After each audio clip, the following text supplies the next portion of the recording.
আজকের এই ভিডিওতে আপনাদের সাথে ওলের সাথে চিংড়ি মাছের এক দুর্দান্ত রেসিপি শেয়ার করব। এই সিজনের প্রথম ওল দিয়ে রেসিপিটি একবার হলেও ট্রাই করতে পারেন। আবার চাইলে শুধু ওলের ব্যবহারেই নিরামিষভাবেও এই রেসিপিটি বানিয়ে উপভোগ করতে পারেন। আশা করি ওল দিয়ে তৈরি লোভনীয় এই রেসিপি আপনাদের ভালো লাগবে। রেসিপিটি ভালো লাগলে চ্যানেল সাবস্ক্রাইব করে পাশে থাকবেন। চলুন তাহলে ভিডিও শুরু করি। বন্ধুরা, পিনাজ হেসেলে আপনাদের সবাইকে স্বাগত জানাই। আমার চ্যানেলের ভিডিওগুলি ভালো লাগলে আমার চ্যানেলটি কিন্তু অবশ্যই সাবস্ক্রাইব করবেন। রেসিপি শুরুতেই চুলোয় একটা প্যান বসিয়ে দিয়ে দিচ্ছি 1 চামচ পরিমাণ সরষের তেল। এই রান্নায় খুব বেশি পরিমাণ তেলের প্রয়োজন হয় না, অল্প তেলেই খুব মজাদার একটা রেসিপি তৈরি হয়। তেল গরম হয়ে গেলে এখন তেলের মধ্যে আমি দিয়ে দেব নুন হলুদ মাখানো চিংড়ি মাছ। এখানে আমি ছোট চিংড়ি মাছ আগে থাকতে নুন হলুদ মাখিয়ে রেখেছিলাম, সেটাই এখন আমি তেলের মধ্যে 2 থেকে 3 মিনিটের জন্য নাড়াচাড়া করে সাঁতলে নেব। এখন এই সাঁতলে নেওয়া চিংড়ি মাছগুলো তেল ঝরিয়ে তুলে নিচ্ছি। এখন পড়ে থাকা বাকি তেলের মধ্যে আমি ফোড়ন হিসাবে দিয়ে দেব তেজপাতা, শুকনো লঙ্কা। ফোড়নটা তেলের মধ্যে কয়েক সেকেন্ডের জন্য একটু নাড়াচাড়া করে নেব। এখন এই ফোড়নের উপর থেকে দিয়ে দেব কেটে রাখা ওল। এখানে আমি ওলটা ছোট ছোট ডুমো আকারে কেটে নিয়েছি। এখানে আমি 300 গ্রাম পরিমাণ ওলের ব্যবহার করেছি। এখন 4 থেকে 5 মিনিট সময় ধরে ওলটা তেলের মধ্যে একটু ভাজা ভাজা করে নেব। 4 থেকে 5 মিনিটের জন্য ওলটা আমি নাড়াচাড়া করে একটু ভাজা ভাজা করে নিয়েছি। এখন আমি এর মধ্যে দিয়ে দেব কাঁচা লঙ্কা, আদা বাটা।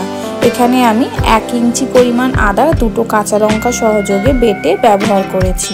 এরই পাশাপাশি আমি এর মধ্যে কিছু গুঁড়ো মশলা দিয়ে দেব। যেমন প্রথমে দিচ্ছি হলুদের গুঁড়ো, দিয়ে দিচ্ছি অল্প একটু লঙ্কার গুঁড়ো। এখানে আমি যেহেতু কাঁচা লঙ্কার ব্যবহার করেছি তাই লঙ্কা গুঁড়োটা কমই দিলাম।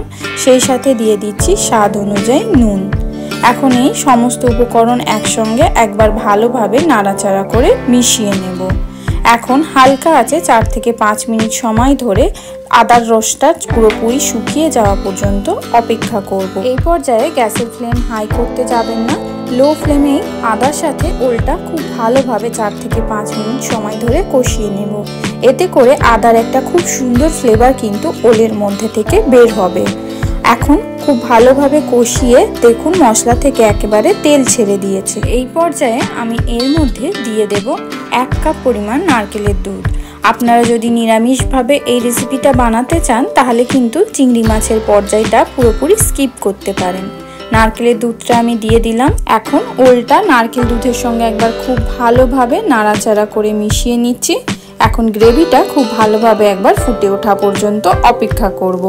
গ্রেভি ফুটে উঠেছে। এখন ঢাকা দিয়ে হালকা আঁচে রেখে দেব যতক্ষণ না ওল সেদ্ধ হচ্ছে। 15 মিনিট পর আমি ফিরে এলাম। 15 মিনিটের মধ্যে ওলটা কিন্তু খুব ভালোভাবে সেদ্ধ হয়ে গেছে আর দুধটাও পুরোপুরি শুকিয়ে গেছে। এই পর্যায়ে আমি ভেজে রাখা চিংড়ি মাছগুলো ওলের মধ্যে দিয়ে দিলাম। সেই সাথে সুন্দর একটা গন্ধর জন্য দিয়ে দিচ্ছি 1/2 চামচ পরিমাণ গরম মশলা। গরম মশলাটা খুব ভালোভাবে একবার নেড়ে চেড়ে মিশিয়ে নিচ্ছি যাতে ওলের মধ্যে খুব সুন্দরভাবে গরম মশলার ফ্লেভারটা ঢুকে যায়। ওল চিংড়ির রেসিপি কিন্তু একেবারে তৈরি। আপনারা যারা মিষ্টি খান তারা এই পর্যায়ে অল্প একটু চিনির ব্যবহার করবেন। আমি এখানে 1 চামচ পরিমাণ চিনি দিলাম, আবার চাইলে আপনারা এটা স্কিপও করতে পারেন। এখন চিনিটা আমি আরও একবার খুব ভালোভাবে গ্রেভির সঙ্গে মিশিয়ে নিয়ে 1-2 মিনিটের মতো হালকা আঁচে নাড়াচাড়া করে নেব। ওল চিংড়ির এই রেসিপিটি কিন্তু এই সিজনে বাড়িতে একবার হলেও বানিয়ে ট্রাই করতে ভুলবেন না। গরম ভাতের সঙ্গে এই রেসিপিটি খেতে কিন্তু দুর্দান্ত লাগে। আমি গ্যাসের ফ্লেম অফ করে একটা পাত্রে পরিবেশন করে নেব। আশা করি ওল চিংড়ির এই রেসিপি আপনাদের ভালো লেগেছে। রেসিপিটি ভালো লাগলে চ্যানেল সাবস্ক্রাইব করে পাশে থাকবেন। সাথে লাইক, কমেন্ট, শেয়ার করে জানাতে ভুলবেন না রেসিপিটি আপনাদের কেমন লাগলো।